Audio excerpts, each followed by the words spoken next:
Are you an entrepreneur or ready to become a boss?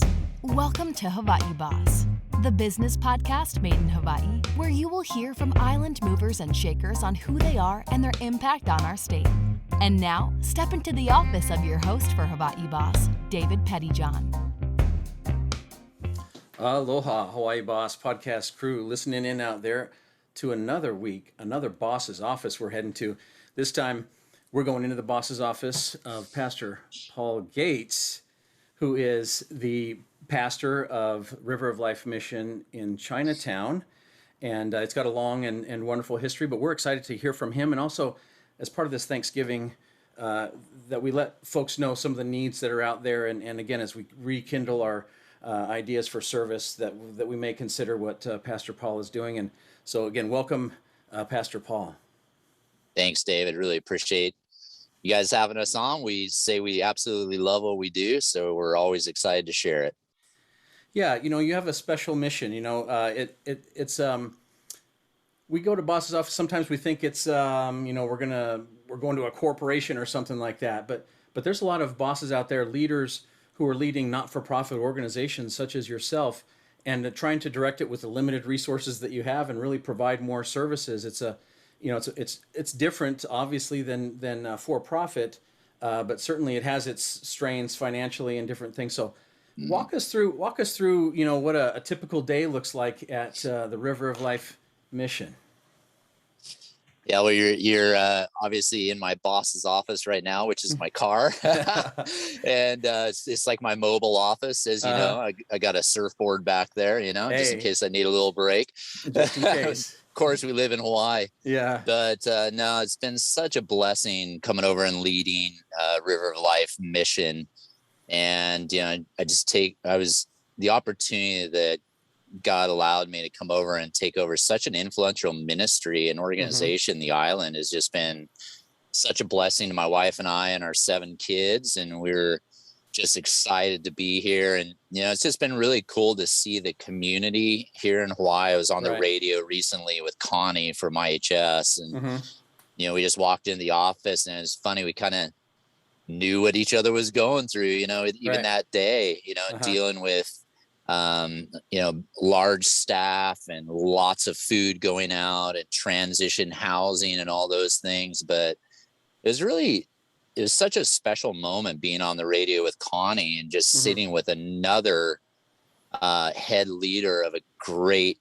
organization helping people in need, and really to collaborate and talk about what we can do together to have an impact for people that are desperately in need.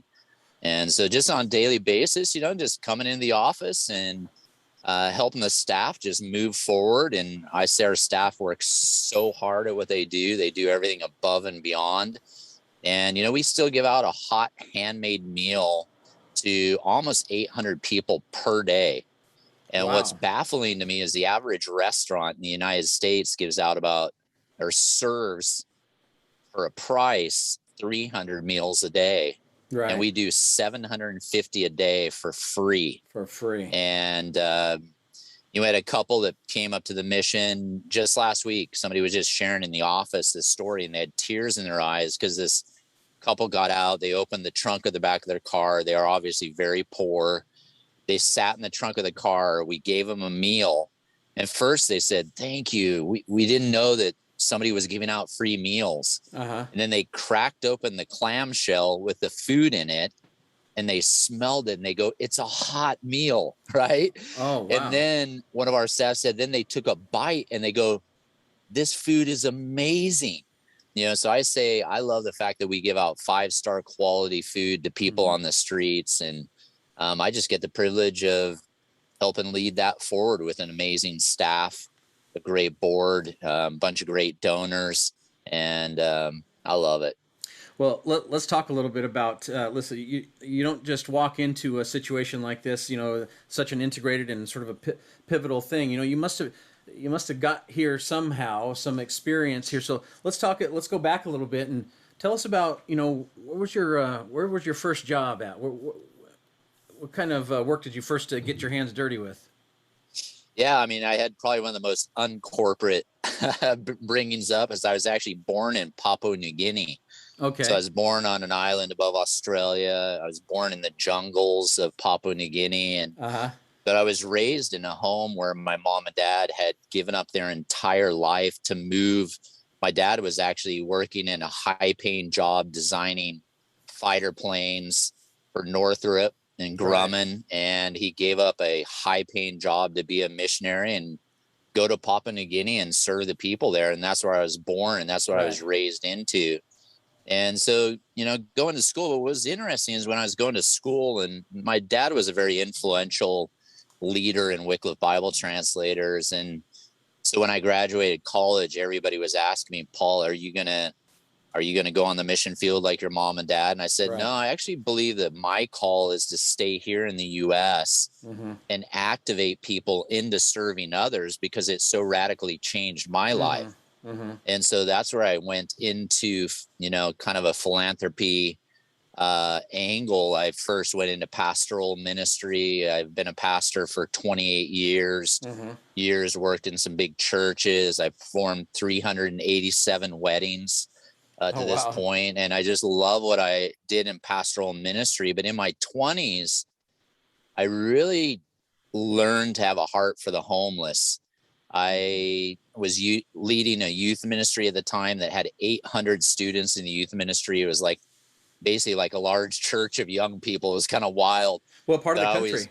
that was in San Clemente, Okay. California. And, I told my leaders of the ministry, like, I don't want to just do fun trips with these kids. I want to take them and teach Mm. them what it means to serve, because that was my upbringing. Right. So we'd actually chart all our stuff on the board, and we would do more serving trips and even the fun trips. Mm-hmm. And that's where I got a heart for the homeless, is going to the inner city of LA, Washington, DC, Detroit, San Francisco, all over the world, caring for the homeless and people in need. So what's interesting is I kind of bridged growing up in Papua New Guinea on an island Right. with my love for homeless ministry. Now I'm back on an island Mm-hmm. doing ministry to the homeless and Mm-hmm. leading that. So it's super cool. Well, again, yeah, it kind of does. I guess when you're living right, there's there's an impact that happens, and you start to see things, unfold before you. I guess is That's right. and, Yeah. and so you see your way clearer. And so when was it, as you did this, and so tell us when you really got you said you learned sort of the basics, the fundamentals of making sure that folks got fed. What drives all of this? Is there like a mission? I mean, it's obviously a mission, but what's the Mhm. what's the key mover in all of this? Yeah, I mean, that's a great question. And River of Life has really been known for its food. And through the years, there's been some people that say, hey, why don't you expand and do more than food? And we're talking about that. But what we've really realized, for lack of better words, food is kind of our bread and butter. And what we believe, and this is actually in our kind of mission as the mission, is that we believe that a simple meal allows us to put a foot in the door for more. Does Right. that make sense? Sure. It's And the so, first trust. It's the yep, trust that's connection. right. It's the human. It's the basic human connection. Let's eat together. That's right. And actually, it's interesting, David, that you said the word trust, is that's a word that actually came up in a conversation last week. So it's cool to even hear you say that Right. you get it immediately. And that's what they said, is the food. This is literally what one of my staff said, is the food builds trust so that other opportunities can open up for somebody.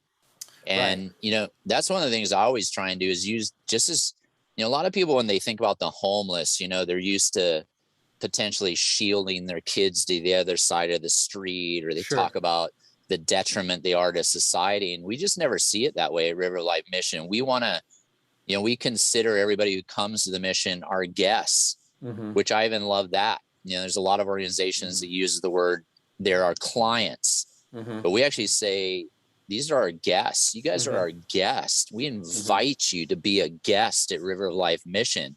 Mm-hmm. And then we hope that by just sharing a simple meal, we can build that trust with you that then opens the door for us to help you get transitioned into a job, into a home, maybe reunited with your family. That's something we're really going after. in my new season as a leader at River Life Mission is how do we reunite people on the streets with their family? Mm-hmm. A lot of times people are on the streets just because they had some small little rift with their family that all of a sudden became this wedge, and then they're out. And so we've seen incredible success, even people reunited with their family and flown off the island, back in with their family. And it's unreal what's happening right now.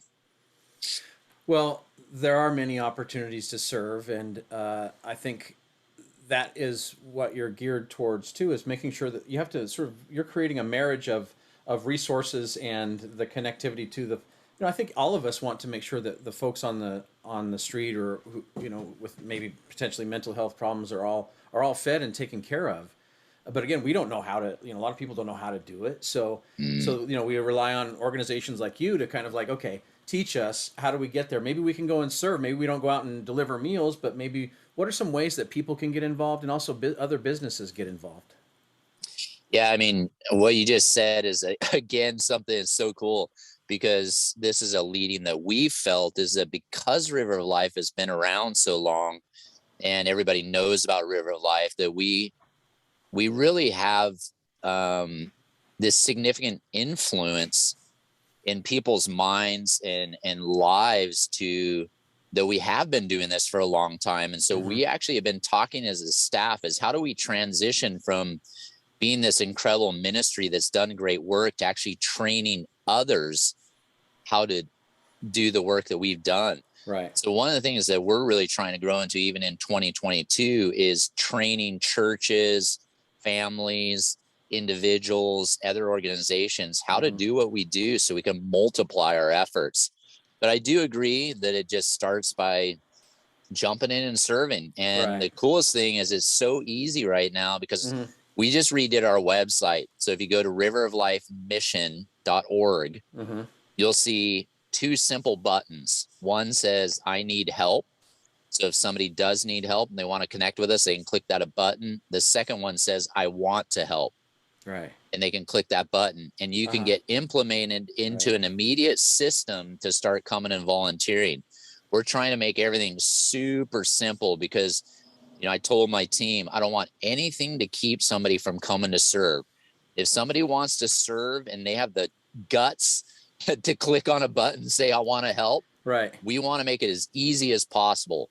And so we want to encourage you, if River of Life just happens to be your first place to jump in and try something with an organization that's done it for a long time with a lot of joy. We have a lot of fun today. We were just laughing around the office, just having so much fun in what we do, because we love it that much. But it's hard. We're working with people that are really struggling, really suffering, really discouraged. And but we love what we do. So come and join us and jump in the pool and see what happens after that. Right. I mean, there's no harm in checking it out. And again, I think as we're trying to, we've been so cooped up with this, this pandemic, and I think we've lost lots of service opportunities that people were just normally just carrying out in their normal daily life, and now they're trying to see, how do I reconnect with some of these other places, and certainly that's a great opportunity, just right online having it. So like, I want to help right there. And so there's also opportunities for not-for-profit, grant writing and different things. What's the makeup of your team? How many people are working there, and how do you get things done? Yeah, so we've been really blessed through the pandemic that our giving has actually increased, which I think is pretty unusual. And again, just shows the significant support of River of Life Mission. One of the things that's really interesting, a lot of people don't know, is we have hundreds and hundreds, if not thousands, of supporters. And River of Life Mission is all privately funded by almost all small donors, $50 check, $100 check, but consistent, where it's month in and month out. We get in a ton of just small checks, and that really powers the mission forward. And we're really proud of that fact that, it's been sustained for so many years through just this broad group of donors. And, but to really push it forward more, we've been able to bring in a development director. We're doing a lot more grant writing. We just received our first $100,000 grant, which is a real success for us. We have that's a great big. team. That doesn't sound like a lot of money if you're talking, but that's a lot. That can go a long way for what you do, and that's just amazing. And it helps with staff. So it's split between 50,000 going towards staff, 50,000 going towards food. So we need help with grant writing. We're really trying to get a more social media strength and push right now. So we have a young crew that's really focusing on that. There's an app out there. It's called justserve.org or whatever. And people you can put your company on that, and then they can say, okay, you can show your needs, and people can go, oh, that looks good. And they can, so anyway, there is a lot of technological things that so you've had to get somebody that's maybe a little more technically astute. Yeah, a little younger. Yeah, that's the thing. It's going so fast, that technology. Yeah, how does that? How has technology sort of helped you to move things, or is that just a huge expense for you? No, I mean, we're moving forward really on the social media platform, and we're actually hosting a live event next Tuesday, which is November 30th, for 12 hours. So I'm going to be on live from sunup to sundown.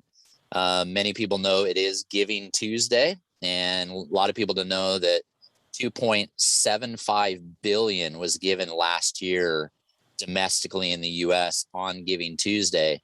And so I just said, you know what, I'm going live for Giving Tuesday, and we're just going to try and raise as many meals as possible. We're still doing meals for $2 a meal, which I think is unreal. Wow. At a donor cost. And so next Tuesday, even November 30th, I'm going to be on live. It'll be on our website. So riveroflifemission.org/Giving Tuesday or /live. You can get on there and you can watch me live from sunup to sundown.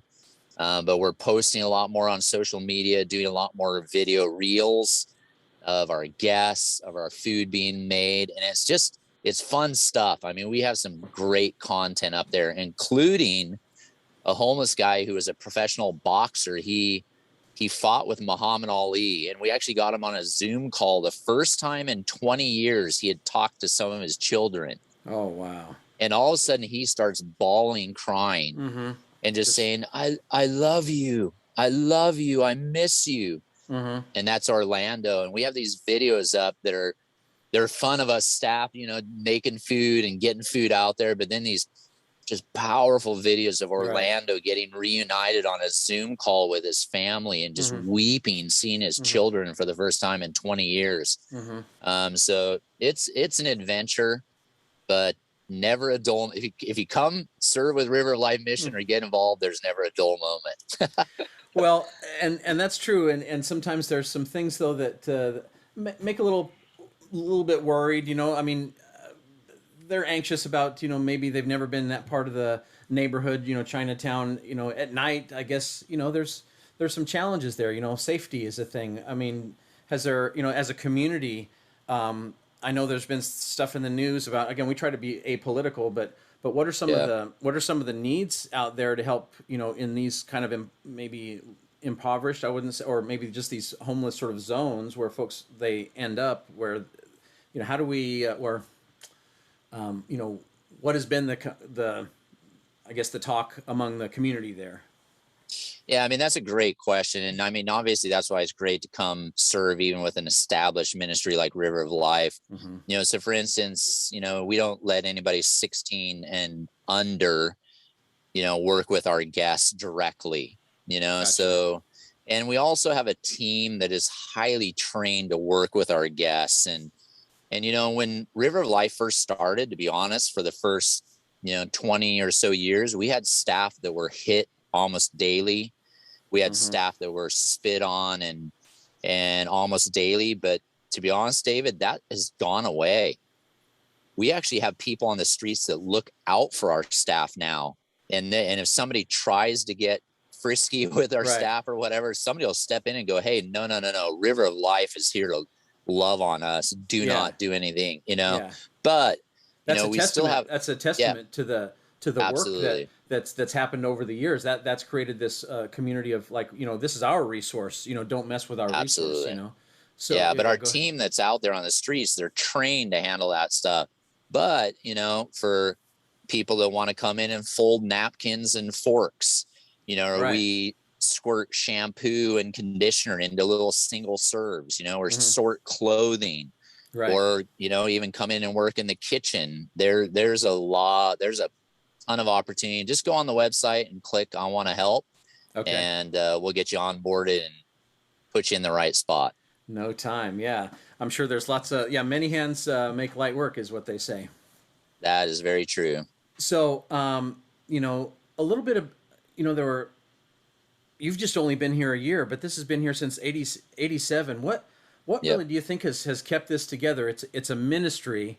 What's been this, I guess what do you think has been the driving force to keep it going for so long and be so successful? Well, that's a great question. I haven't been asked that question. So I'll kind of think out loud. Sure. No, that's but what it's about. We're I just, think, I think some of it, David, is the simplicity of a meal. I think everybody resonates with the fact that when you miss a meal, if you and I miss a meal, all of a sudden we're like, oh man, I got to get something. I got to get something in me, and I think, the homeless situation is in people's face in Hawaii. It's everywhere, because if you're going to be homeless, what better place to be homeless than in Hawaii? And so I think people resonate with just this meal. But I think really what's kept us moving forward, quite honestly, is our staff. Our staff they work so hard to go above and beyond. And that's why I say it's kind of crazy to say we serve a 5-star meal to people on the streets, but we do. And 800 of them. Yeah, and 800 of them. And our chef has an impeccable palate. And I eat her food every day. Our whole staff does. I mean, it's incredible food. So, a lot of missions around the U.S. are doing packaged food now, prepackaged food, like where we're still giving out a hot MRE. Handmade meal. And I just think what we do is just people, when they come into the mission, they go, wow, this place is different. So I'd say that's probably the key thing is, and we believe that that's because we're just trying to love people how God has loved us and is loving us currently, even in our broken state and our brokenness and all that. And so we just feel like it's kind of reciprocal in a way, because we just believe that God pours out his love on us. And so we're just trying to pour out our love and his love on other people, and people seem to love it. Yeah, that's selfish when we receive all that ourselves. Again, and then we don't pass that along somehow. We don't. That's right. Give that back, because then that's not what that's. We miss the whole thing, right? Absolutely. Yeah. So, that's a wonderful mission, a wonderful driving force. We're heading into Thanksgiving here. Do you have a special meal on Thanksgiving, or how do you? Yeah, we do. So So we do a full Thanksgiving turkey meal to all our guests. And we call it, in fact, when I was in the office, everybody was saying, get ready for the Super Bowl. Thanksgiving is like our Super Bowl. What's crazy is we fill up with volunteers months ahead of time. Okay. Because it's just such an awesome day to come and serve. I didn't even know this till a couple days ago, but there will be TV cameras out and filming me making the first slice in the turkey. There you go. So I'm getting initiated even as a new leader that I didn't know. And I'm like, but I'm excited about that. It's amazing. And I can't wait to see our guests receive this just beautiful turkey meal. Right. And I have to tell you, David, I actually, right before I got in the car, I was in the kitchen. And we have a lady, Tomiko, our chef Hilda, and there was potatoes laid all over the place that had been baked. And I literally walked in, and this may sound weird, but I started crying looking at the potatoes. They were so perfectly browned and so perfectly cooked. And I literally turned around to Hilda and Tomiko and I go, those are the most perfect potatoes I've ever seen. And as I know you're smiling because you Right. like potatoes too. Yeah, that's right. I don't know what guy doesn't, but I'm looking at Right. these potatoes. I'm like, those are the most perfectly crafted, cooked, baked potatoes I've ever seen. And that's just how the Mission team does it. Right. And I just love it. Yeah. Well, that makes a difference, and so we're very we're all hopeful for the continued success of the mission, and and your initiation into the carving the turkey. So Yeah, pray I don't cut my fingers off. that's right. That's right. Get some gloves, safety gloves, and some different Yeah, things. exactly. Kevlar. Right. So talk us through, maybe what next 5 years, 10 years, what's just maybe a couple of visions, some twinkles of maybe what you're thinking. Yeah, I really appreciate that. So one of the big things we're looking at is a mobile fleet of vans.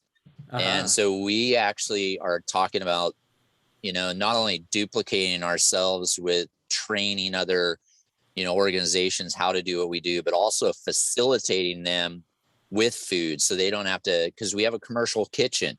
And so we really realized it all starts around a commercial kitchen, right? And you got to have that. And we've got it. And so we're already starting to acquire a small fleet of vans. So if anybody wants to help us we're buying all used vans, but if anybody wants to help us get some vans, we'd love to take that donation. Sure. But we're trying to accommodate and accumulate a fleet of used vans here on the island. And we have a really aggressive goal through that mobile feeding to basically go from 200,000 meals a year to potentially almost 2 million meals a year in 10 years. Wow. So that's a 10-year goal, and it's a radical goal, but I think we might get there, and we're shooting towards it, and we're going. That's awesome. And I think as this message gets out, and other people, I think we're finding as people are talking more, they're realizing that there's a lot of people that are in the same lane and doing the same thing. And so, as we talk in sort of how do we join forces, or, sort of hui, as they say, and make this happen. So lots still more to talk about and to build here. But, having that vision out there is important. And we hope, again, everyone goes to website is River of Life Mission. .org. Okay. Yep. We want to make sure they get that, because then we have chocolate on a mission. Oh yeah. Let's talk about that. Okay, let's talk about chocolate. So and it's good.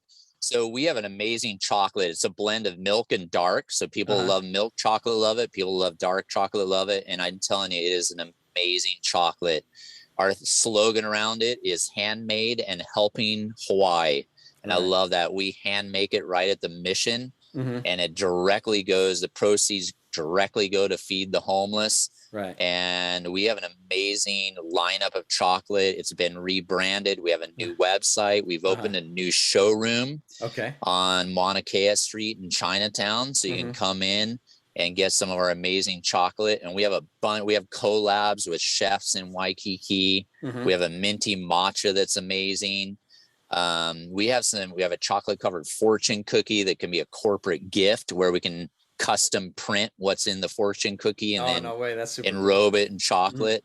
So our chocolate's amazing, and check it out, chocolateonamission.com. chocolateonamission.com. Well, that kind of adds, because sometimes just by donations it doesn't roll. You got to sometimes this is a venture that helps to make money on its own, sustains itself, but also then adds to the to the not-for-profit itself. This is a we call it our social enterprise. So our dream is really get chocolate on a mission. COVID was rough on it, but we're back and better than ever.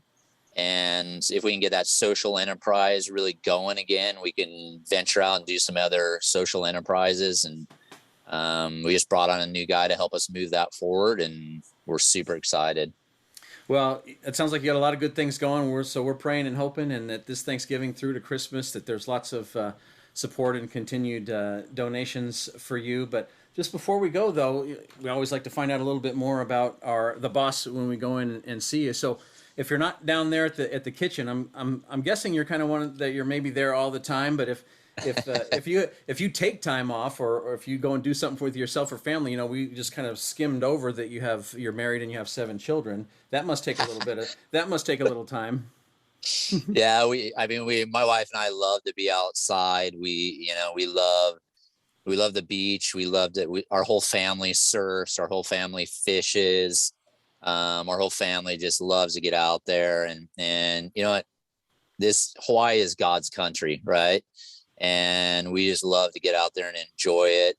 And, one of my best friends recently said, "Hey, Paul works hard and Paul plays hard." Uh-huh. And that was one of the highest compliments I could receive.